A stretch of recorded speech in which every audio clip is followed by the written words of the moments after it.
I have three very distinct dominant chords to share with you today, and I want to get you from hearing a chord like this and being like, what is the tension? Like, what is going on there besides the basic building blocks of the root, the seventh, and the third? What's the extra note? And if you've ever had those kind of questions, I want to get you from that moment, from maybe a little bit of panic mode.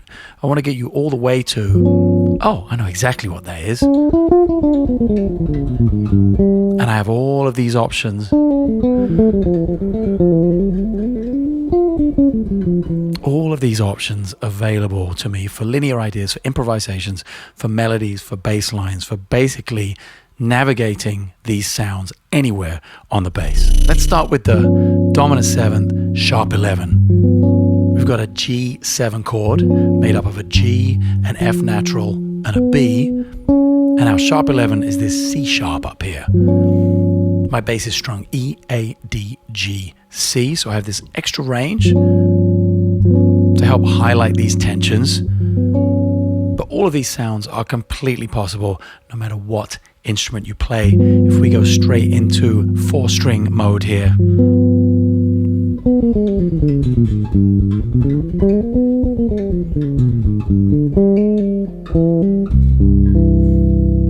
that sound is completely available to you. So don't let the extra string scare you. Just using it so that the melody notes, the tensions ring out a little bit and they're a little clearer for you to hear and for me to make examples of. And this is a classic dominant chord with a sharp 11. Let's preface all of this music theory nerd talk with one very important concept. As much as I'm going to give you a bunch of music theory in this video, basically the only concept I want you to be heading towards, the only goal I want you to be heading towards, is to never think about it ever again. Yes, it's useful to build routines, it's useful to know what it is, but once you have these things under your fingers, I never ever want you to have to think about these things while you're playing music. Thinking about this stuff is reserved for the practice room. The stage is where we let go of all of that stuff and we get rid of all of these names, all of this analysis, all of this theory. That's where we go out and we play music. So the overriding goal is to, yes, absorb everything that I'm going to give you in this video, but then really try and forget about it when you're out on stage. So with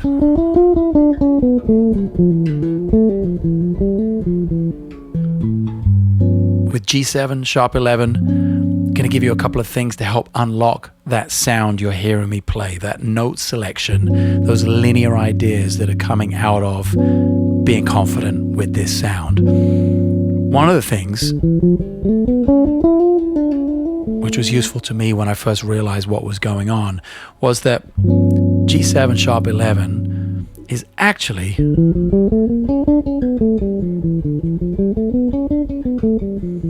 D melodic minor. Those are all the notes I'm playing.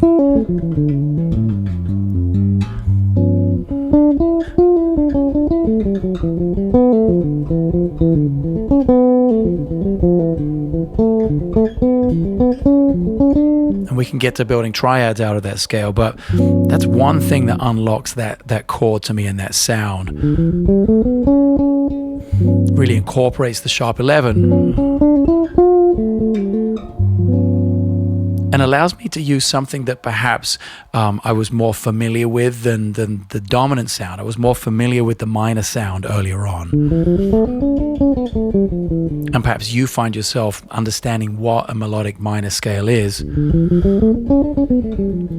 but perhaps haven't made the connection between that and a sharp 11, a dominant sharp 11. So there's one key that kind of unlocks it for me. In its most basic form, D, E, F natural, G, A, B natural, C sharp, D. There's your... Again, we'll go back to 4-string range. 1 octave.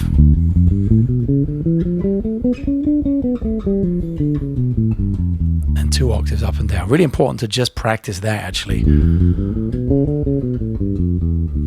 And And when it comes to the building blocks of all this, and when it comes to the process, when it comes to building your practice routine, something I'm doing specifically for this video, as it covers so much material. These 3 dominant chords cover an incredible amount of ground, as you're about to find out over the next 10 minutes.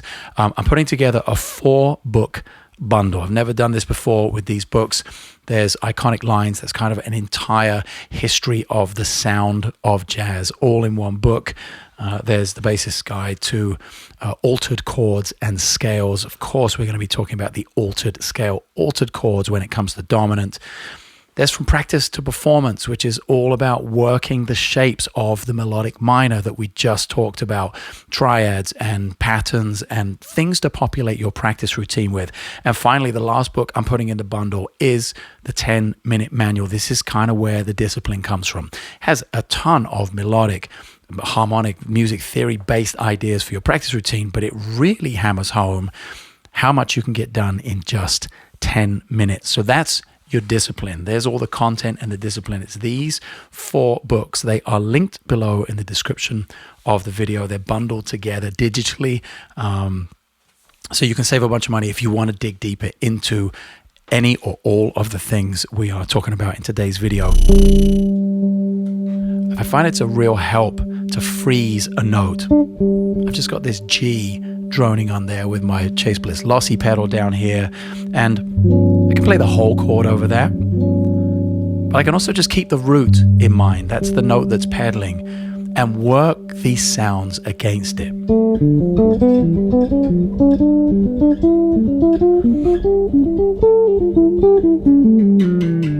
And that's just that sound of the D melodic minor scale. And I was opening it up into triads. So I was playing D minor, E minor. We've got F augmented, G major, A major, B diminished, C sharp diminished, and then we're up the octave to our D again. We'll do it in 4-string range.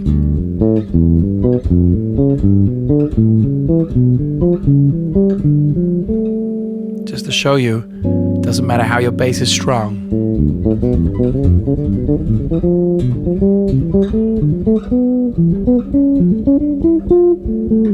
You can get all of those melodic ideas and all of these beautiful sounds out of your instrument. And that's just one way of kind of passing out the sound of the melodic minor superimposed over this dominant chord with the sharp 11, rather than just running the scale up and down. That could get kind of boring and monotonous, so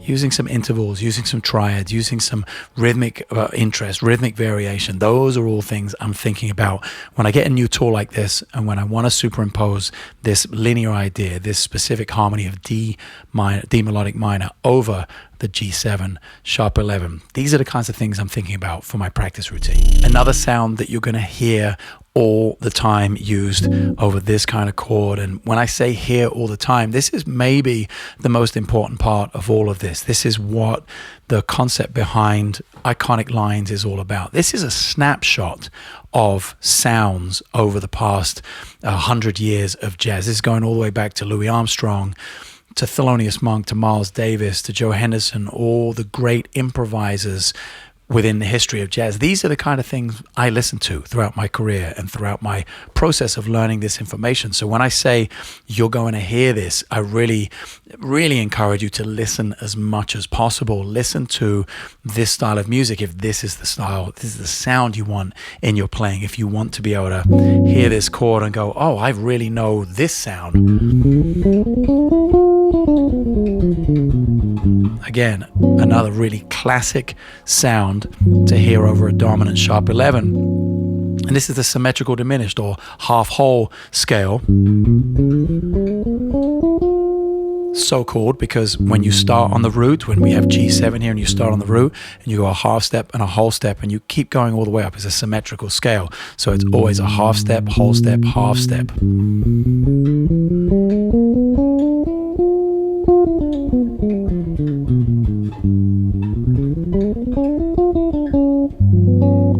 as our sharp 11 right there in the scale.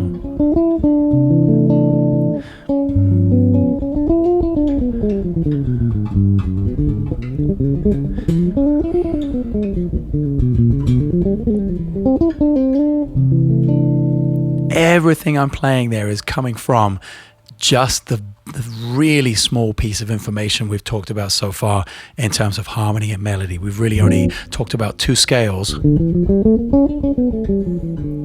D melodic minor, and now G half whole or G symmetrical diminished.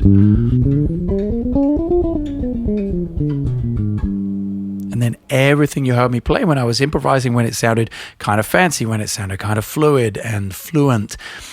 The reason it sounds that way is because of the information that's contained in this book, for instance, and basically the information I have assimilated through listening, through complete and total immersion in the sound. It's like I said, it's all very well knowing all this stuff, what all this stuff is called, and the fact that you can build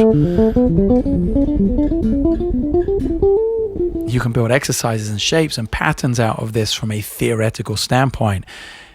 The thing that's going to give you the most confidence on stage when you step out and you go to improvise, or you're in an ensemble situation and you just hear, maybe it's not written. Maybe it's not written that there's a sharp 11 in the chord. Maybe it just says G7 on the chart, but the guitar player or the piano player decides they're going to embellish it with this sharp 11, immediately connecting to that sound and having complete confidence with where to go and what to play is going to come from repetition of all of this stuff, but I think most importantly from repetition of listening. Of course, repetition of doing, because you have to have the experience, but the repetition of listening is going to give you that reactive skill to simply know that's what it is. Not to remember, not to think back and go, oh, yeah, I saw this Yannick Wisdala video and he was talking about C sharp being on a G7. You don't want to think any of that at all. You just want to be able to go, oh, G7 sharp 11.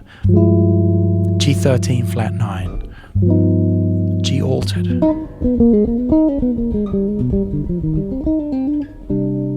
And let's transition to altered. Why not? Why don't we go to G altered as our next sound? One of the main characteristics of an altered scale is that there's no natural fifth, the chord or the scale. There's no natural fifth in there. So in G7 altered, you're never going to hear a D natural. To me, what you hear, I hear altered going to 1 minor often as well. We've been talking about G7 sharp 11 going to a major 1, our 5-to-1 cadence. I often hear this sound, G7 altered, or G7 flat 13 in this case. I often hear that going to resolving to a 1 minor. Doesn't have to. It can go to major, of course. I just quite often hear this, and specifically this voicing on the 5-string bass with the high C.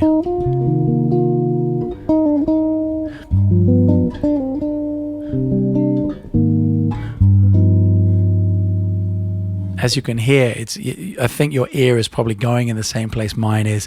Nothing sticking out or jarring. The voice leading is very nice. It feels very natural. So I just wanted to point out that that's something I hear very often with this sound. But to get back to the characteristic of it not having a natural fifth in the context of G, that would be no D natural. We have E flat and we have D flat. And that's because the altered scale is coming from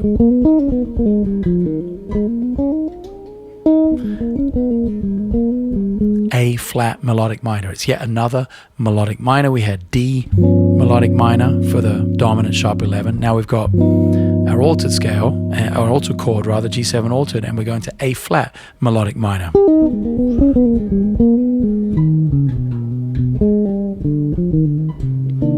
Resolving to our 1. Now the same principle applies in terms of if I just hold that drone, for instance, with the lossy, and here's our chord.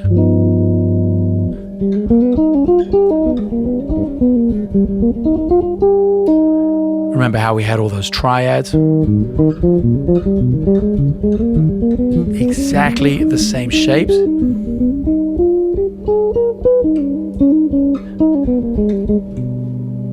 all the same shapes, but this time with A flat melodic minor instead of D.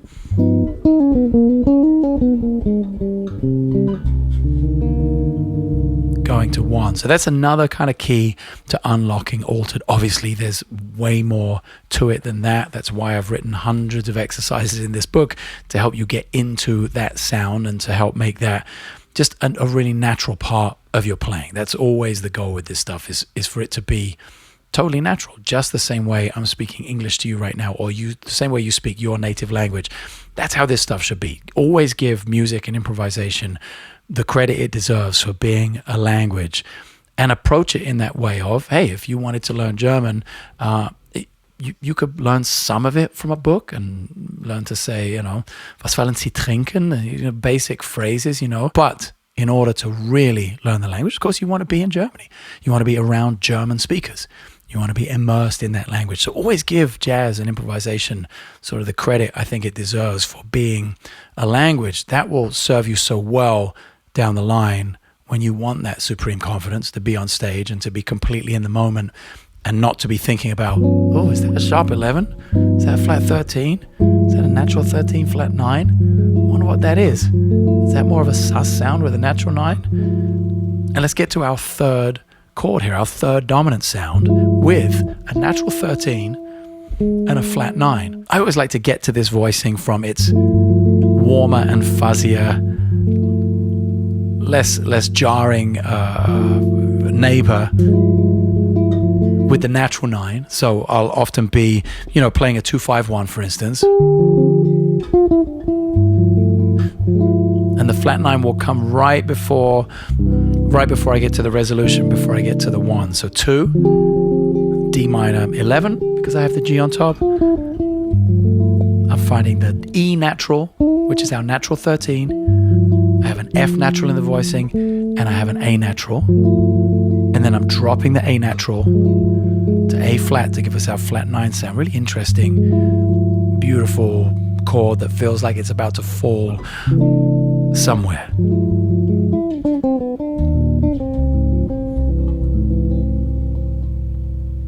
A resolution. It doesn't have to go to 1 either. That's a whole other video in itself, how to keep going and moving through other 2-5s. But I feel this.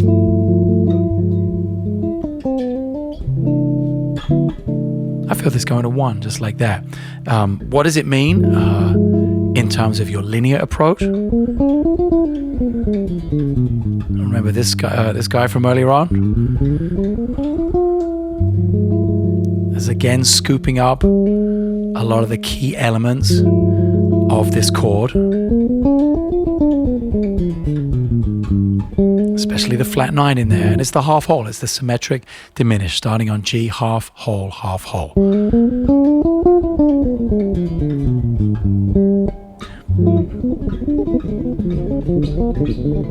Oh,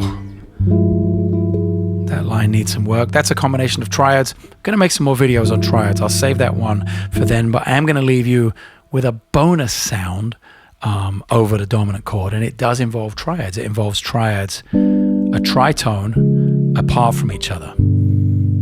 So that's G and D flat in this case. And it involves triads based on both of those key centers, tonal centers. So G, and then I'm going to the next available note of the next triad. So that ends up being a second inversion of D flat, first inversion of G, root position D flat, second inversion G, first inversion D flat. Together that sounds like this when you have the chord.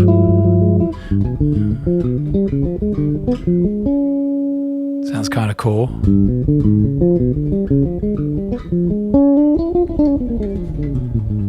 Get into that whole half whole language at the end of it. And if you approach each of those triads by a half step,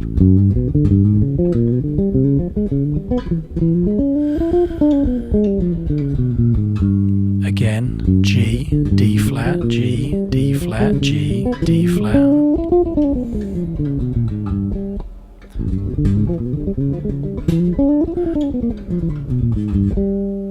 Put that drone in.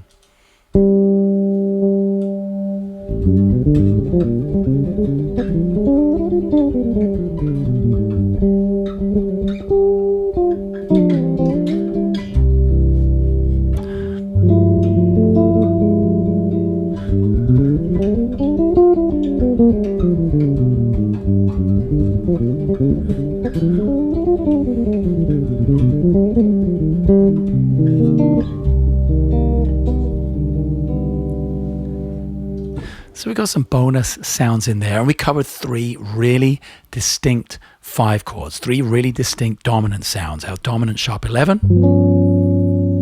our altered,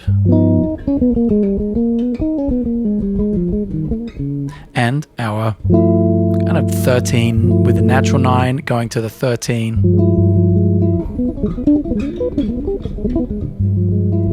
with the flat 9.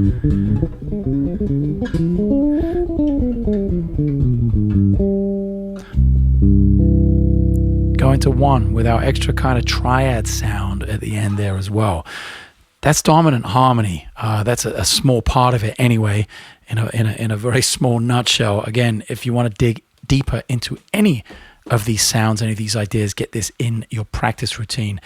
These 4 books are currently bundled at the site. All of the links are below in the description of the video. Get in the comments if you have questions. I know you have questions. I know there's somebody out there with a question. There's something I didn't cover. Maybe there's something you didn't understand. Get in the comments. I will try and answer your question within the first 48 hours of this video going live. I'll see you.